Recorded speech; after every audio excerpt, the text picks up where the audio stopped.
សូមនមស្ការចំពោះព្រះថេរានុថេរៈគ្រប់ព្រះអង្គនិងចម្រើនពរញាតិញោមជាពុទ្ធបរិស័ទទាំងអស់គ្នាបងថ្ងៃនេះអាត្មាចង់លើកនៅបុគ្គល5ពួកដែលតែងតែកេងមិនលក់មានកេងអត់សូវលក់បានស្កប់ស្កល់ពេលខ្លះកេងអត់លក់ទៀតគឺទី1អ្នកដែលតែងតែនឹកគេខ្លាំងបងកាលណាដែលយើងមានការនឹកដល់អ្នកណាម្នាក់ដែលយើងស្រឡាញ់ខ្លាំងហើយយើងមានរឿងចាស់ជាមួយគ្នាទៅពេលខ្លះសេចក្តីស្នេហាអញ្ចឹងមកទៅវាស្រួលនិយាយតិចបងអញ្ចឹងតែងតែនឹកដល់រឿងចាស់ដែលធ្លាប់កសាងជាមួយគ្នាកន្លងមកហ្នឹងធ្វើឲ្យចិត្តគំនិតយើងហ្នឹងអត់ស្ងប់ឯមានចិត្តរបស់យើងអត់ស្ងប់យើងតែងតែគិតដល់រឿងហ្នឹងច្រើនពេកអញ្ចឹងចិត្តវាអត់បានសម្រាកចិត្តវាអត់ស្ងប់ធ្វើឲ្យយើងហ្នឹងគេងអត់សូវលក់ទេបងហ្នឹងឯងគឺការនឹកគេខ្លាំងពេកបងហើយទី2ហ្នឹងគឺបុគ្គលដែលតែងតែស្អប់គេចូលចិត្តស្អប់គេពេលខ្លះយើងស្អប់គេពេកយើងធ្វើឲ្យចិត្តយើងហ្នឹងគុំគួនចំពោះបុគ្គលហ្នឹងមានតែយើងគុំគួនចំពោះគេខ្លាំងពេកមានកំហឹងចំពោះគេឬស្អប់ខ្ពើមចំពោះអ្នកដទៃដែលតែងតែធ្វើអំពើដែលមិនគប្បីចំពោះយើងបន្តិចបន្តួចណាធ្វើឲ្យយើងហ្នឹងមិនសប្បាយចិត្តអញ្ចឹងយើងអាចងកំហឹងនេះចង់គំនុំគង់គួនកំហឹងនៅក្នុងខ្លួនរបស់យើងហ្នឹងគឺទៅស្អប់អ្នកហ្នឹងទៅហើយចិត្តរបស់យើងហ្នឹងតែងតែគិតរើយចំពោះអំពើរបស់បុគ្គលហ្នឹងអញ្ចឹងហើយធ្វើឲ្យយើងហ្នឹងគេងអត់សូវលក់ទេវាអត់ស្ងប់វាកាត់គិតមកកាត់ទៅទោសៈអញ្ចឹងបានព្រះសម្មាសម្ពុទ្ធព្រះអង្គឲ្យយើងរៀនលះនៅទោសៈនឹងចេញគឺមានថាយើងកុំខឹងក្រោធចំពោះអ្នកដទៃគេធ្វើអីតិចតួចហ្នឹងយើងដោះលែងទៅយើងកុំគិតច្រើនកុំខឹងក្រោធចំពោះគេអីបងទោសៈហ្នឹងវាពេលខ្លះវាធ្វើឲ្យយើងគេងអត់លក់ទេហើយវាកើតបាបទៅទៀតហើយទី3ហ្នឹងគឺជាស្ដេចហ្នឹងជាអ្នកដឹកនាំមួយរូបមានភារកិច្ចច្រើនជាអ្នកទទួលខុសត្រូវច្រើនហើយត្រូវគិតអំពីសុខទុក្ខរបស់ប្រជាជនណាហើយជាអ្នកធ្វើនៅកិច្ចការងាររដ្ឋអញ្ចឹងពេលខ្លះយើងគិតច្រើនណាកាលណាធ្វើជាស្ដេចហើយតែតែគិតអំពីកិច្ចការងាររបស់ខ្លួននឹងធ្វើម៉េចដើម្បីឲ្យល្អផលផលកុំឲ្យប្រជាជននឹងមើលមកថាខ្លួននឹងគ្រប់គ្រងអ្នកប្រទេសជាតិនឹងមិនបានល្អយ៉ាងទៅអញ្ចឹងតែងតែព្យាយាមធ្វើនៅកិច្ចការងាររបស់ខ្លួននឹងឲ្យល្អអញ្ចឹង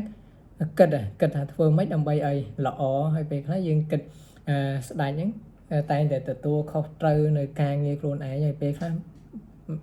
ណាដែលទទួលមានតែយើងទទួលការងារពីគេហើយយើងតែទទួលខុសត្រូវហើយព្រោះយើង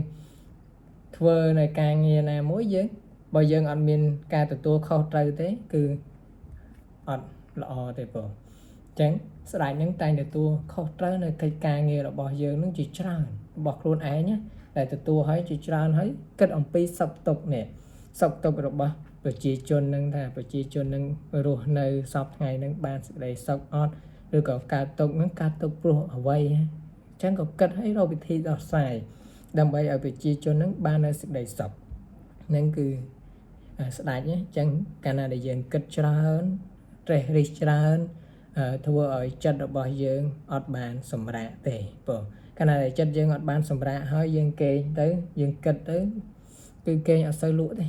ព្រោះកាលណាដែលយើងគិតច្រើនហើយគេងអត់សូវលក់ទេបងលក់ដែរពេលខ្លះលក់ហើយក៏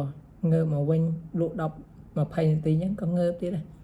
អញ្ចឹងបងហើយទី4ហ្នឹងគឺចោលនឹងយ៉ាងម៉េចចោលនឹងត្រេះរិះគិតពិចារណាដល់ពេលដែលខ្លួនឯងទៅលួចគេហើយគិតថាតិចគេមកតាមតួនេះតិចគេចាប់ឯងដាក់គុក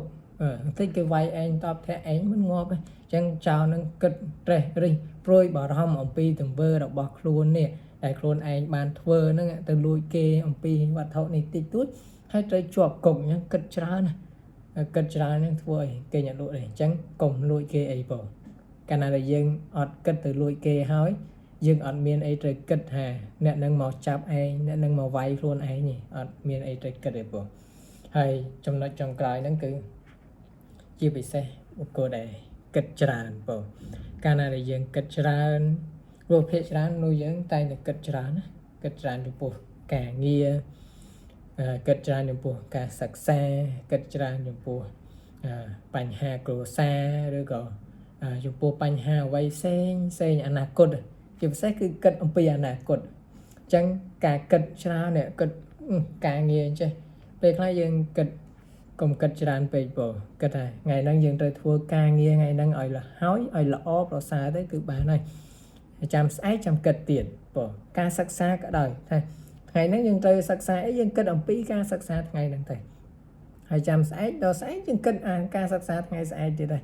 បញ្ហាគ្រួសារជាពិសេសគឺបញ្ហាគ្រួសារបងអញ្ចឹងបញ្ហាគ្រួសារហ្នឹងពេលខ្លះយើងគិតច្រើនត្រូវដោះស្រាយគ្រួសារពេលខ្លះរកស៊ីការងារទៅត្រូវយកលុយកាក់ហ្នឹងដើម្បីមកដោះស្រាយបញ្ហាគ្រួសារអញ្ចឹងជាច្រើនណាបងហើយមួយទៀតគឺអនាគតអញ្ចឹង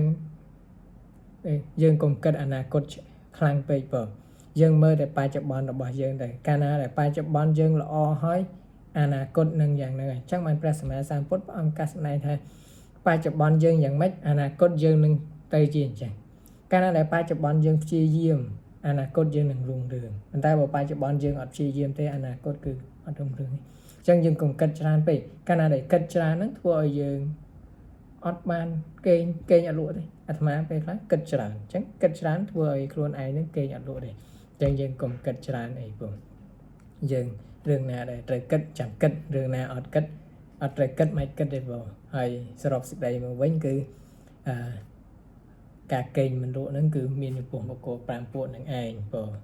បាទខ្ញុំកណាអាត្មាភាពនិយាយទៅមានការលឹះពាក្យសម្ដីត្រង់កន្លែងណាក្តីឬក៏ខ្វះខាតក្តីហ្នឹងជួយបំពេញនិងអព្យាស្រ័យឲ្យខ្ញុំកណាផងបងព្រោះថានេះយើងចាប់ដើមរៀននិយាយរៀនពោលនៅអ្វីដែលខ្លួនឯងបានចេះអ្វីដែលខ្លួនឯងបានដឹងព្រោះ